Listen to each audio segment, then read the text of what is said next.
अब हम लोग जीरोज ऑफ ए पॉलिनोमियल समझेंगे, ठीक ना। जीरोज का दूसरा नाम भी है, इसी को रूट्स बोलते हैं। क्या बोलते हैं जीरोज को? रूट्स। जीरोज का दूसरा नाम क्या है? रूट्स। रूट्स। इसी को आंसर बोलते हैं। क्या बोलते हैं? आंसर। इसी को आंसर बोलते हैं। यह क्या है? यह x का वैल्यू है। क्या है यह? x का वैल्यू। यह x का वैल्यू है ना। लेकिन कौन सा वैल्यू है? यह x का वह वैल्यू है जो पॉलिनोमियल को जीरो बना दे। जीरोज ऑफ ए पॉलिनोमियल का अर्थ है, मान लीजिए कि आपके पास कोई पॉलिनोमियल है। मान लीजिए कि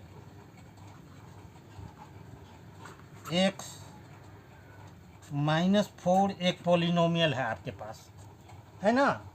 अब आपको x का वह वैल्यू बताना है जो इस पॉलिनोमियल को जीरो बना दे।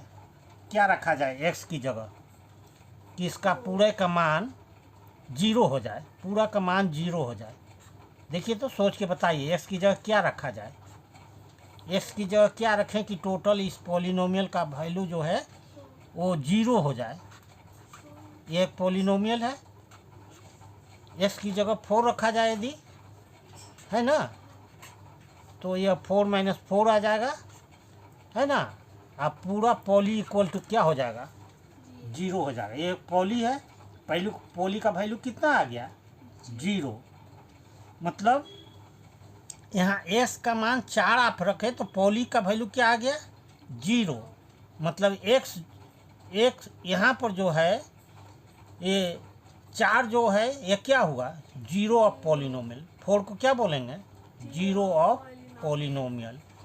तो जीरो ऑफ पॉलिनोमियल निकालने का एक दूसरा तरीका यह भी है कि आप जिस पॉलिनोमियल का जीरो निकालना है उस पॉलिनोमियल को इक्वल टू जीरो कर दें आप। जैसे यह पॉलिनोमियल है ना, x -4 यह एक पॉलिनोमियल है, इसे इक्वल टू आप जीरो कर दें, है ना। इसके बाद आप देखें ये सॉल्व करें इसको।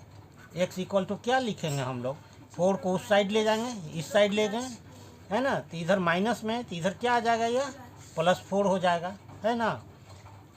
तो यह जो है क्या हो गया? यह 4 जीरो ऑफ पॉलिनोमियल हो गया। क्यों? क्योंकि पॉली का वैल्यू जीरो बना दे रहा है यह 4 जो है ना। एक दूसरे उदाहरण पर विचार किया जाए। मान लीजिए कि एक उदाहरण हम लोग लेते हैं, x² इक्वल x² -4। यह एक पॉलिनोमियल है आपका। क्या है यह? पॉलिनोमियल है।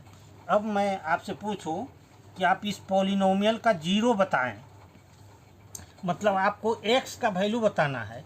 यहाँ पर तो x का एक वैल्यू आया, है ना। अब इसमें बताना है कि इस पॉलिनोमियल का वैल्यू बताएं। यह देखिए कैसा पॉलिनोमियल है। यह तो देखिए लीनियर था, पावर यहाँ पर क्या था? 1 था। जब पावर 1 हो तो उसे क्या बोलते हैं? लीनियर। जब डिग्री 1 हो पॉलिनोमियल को क्या बोलते हैं?